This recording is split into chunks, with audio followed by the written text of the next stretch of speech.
अक्कलकोवा विधानसभा क्षेत्राचे आमदार आमशा पाडवी यांच्या हस्ते रुग्णवाहिका वाटप. अक्कलकोवा तालुक्यातील 8 ग्रामपंचायतींना रुग्णवाहिका वाटप करण्यात आले असून या तालुक्यातील टावली, सिंदुरी, काकडखुंट, सिंगपूर, देवमोगरा, पुनर्वसन, आंबाबारी, चिवलउतार, वडफळी या ग्रामपंचायतींना रुग्णवाहिका वाटप करण्यात आल्या. अक्कलकोवा तालुक्यातील आरोग्यसेवा कोलमडून पडू नये करिता दरवर्षी आमदार आमशा पाडवी यांच्या हस्ते रुग्णवाहिका देण्याचा प्रयत्न त्यांच्या करीत असतात. दिनांक 12 जून 2026 रोजी आमदार आमशा पाडवी यांच्या संपर्क कार्यालय या ठिकाणी रुग्णवाहिका वाटप करण्याचा कार्यक्रम संपन्न झाला.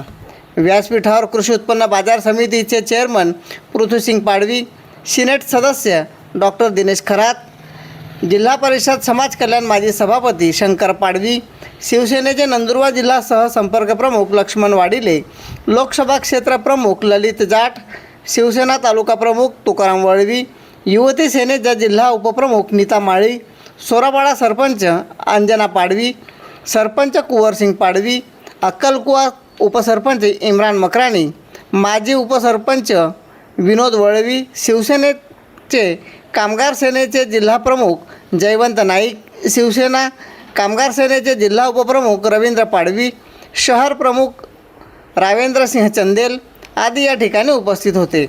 अक्कलकोवा तालुक्यातील टावली, सिंदुरी, काकडखुंट, सिंगपूर, देवमोगरा, पुनर्वसन, आंबाबारी, चिवलउतार, वडफळी या ग्रामपंचायतींचे सरपंच व ग्रामसेवक यांच्या ताब्यात रुग्णवाहिका देऊन त्यांना सुपूर्द करण्यात आल्या.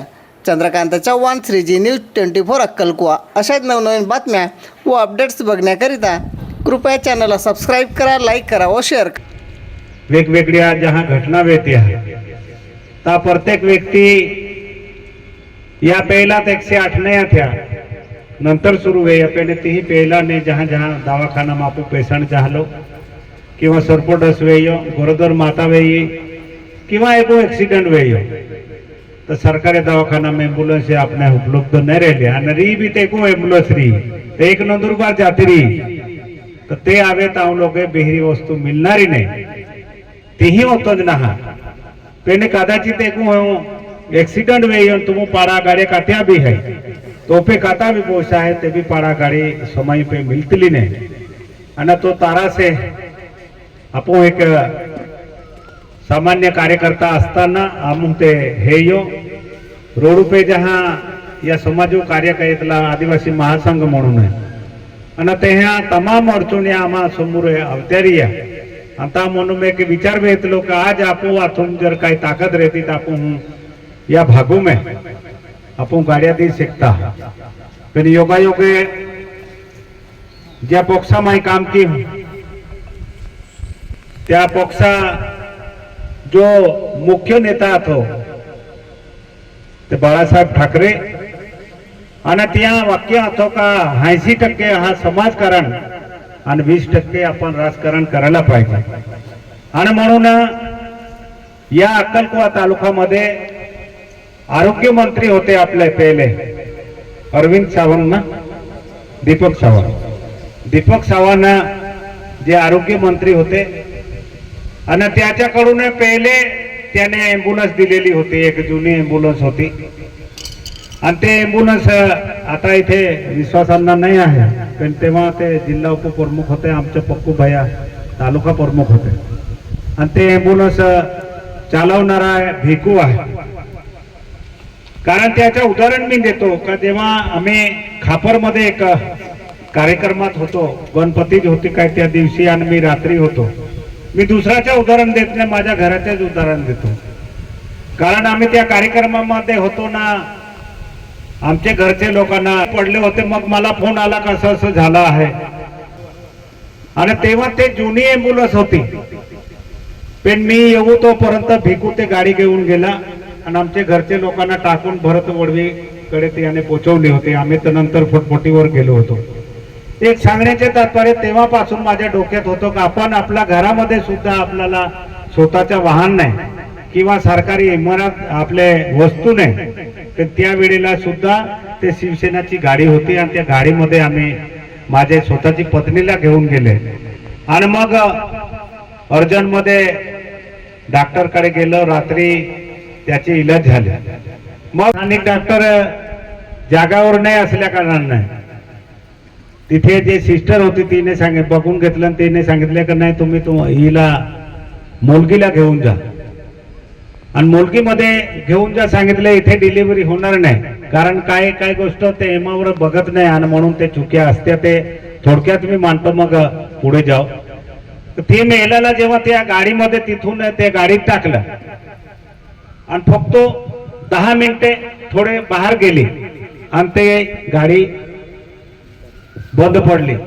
आणि बंद पडली नंतर त्या गाडी आता काय करायचं, रात्री 8-8:30 वाजले आणि मग त्या गाडीमध्ये ते बाई जास्ती तकलीफ करत होती आणि तिथे ते गाडीमध्ये ते डिलिव्हरी झाली. त्या गाडीमध्ये म्हणजे 10 मिनिटानंतर दवाखान्यामधून तिला रेफर केल्यानंतर 10 मिनिटं झाले त्याला. 10 मिनिटामध्ये किती लांब गाडी गेली असेल आणि त्या रस्त्यावर ते डिलिव्हरी झाली.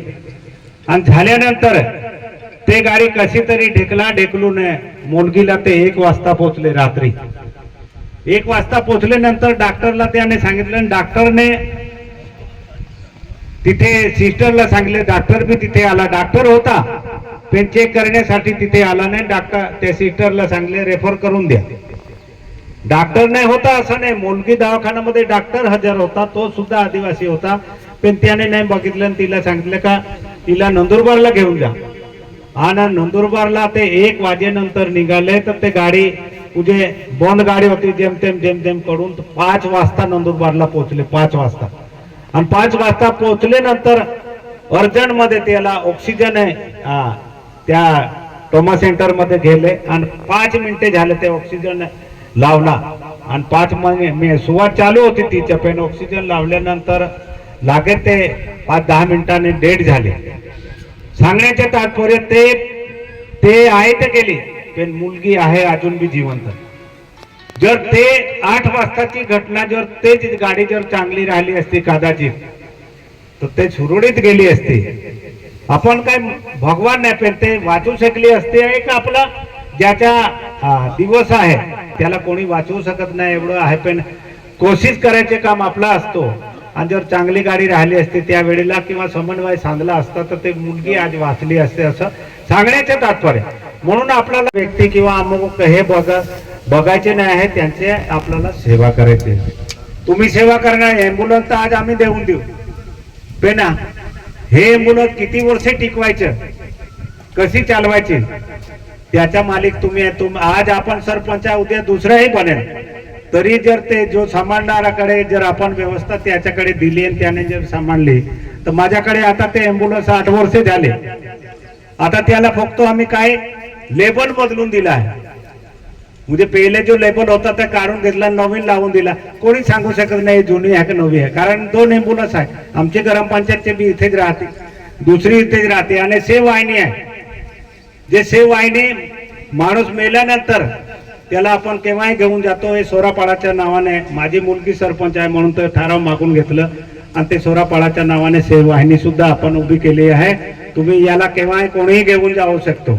म्हणून इथे अंगणामध्ये 3 गाड्या उभ्या आहेत आणि अजून जे आता आपण वाचणार आहे त्याच्या अगोदर आपण अजून 10 गाड्या जे येणारी आता आम्हाला निधी येईल त्याच्यामध्ये आम्ही 10 गाड्या अजून 5 दडगावला देणार आहे आणि 5 अक्कलकोटमध्ये. म्हणून तुम्ही जे सांगताना कोणीही असेल ते आता तुम्हालाही एक देणार आहे. तुम्ही नाराज नाही राहायच्या खापरवाल्यांना. शिवसेना पक्षाच्या शिवसेना पक्षाच्या आमशा दादा आगे बढ़ो, हम तुम्हारे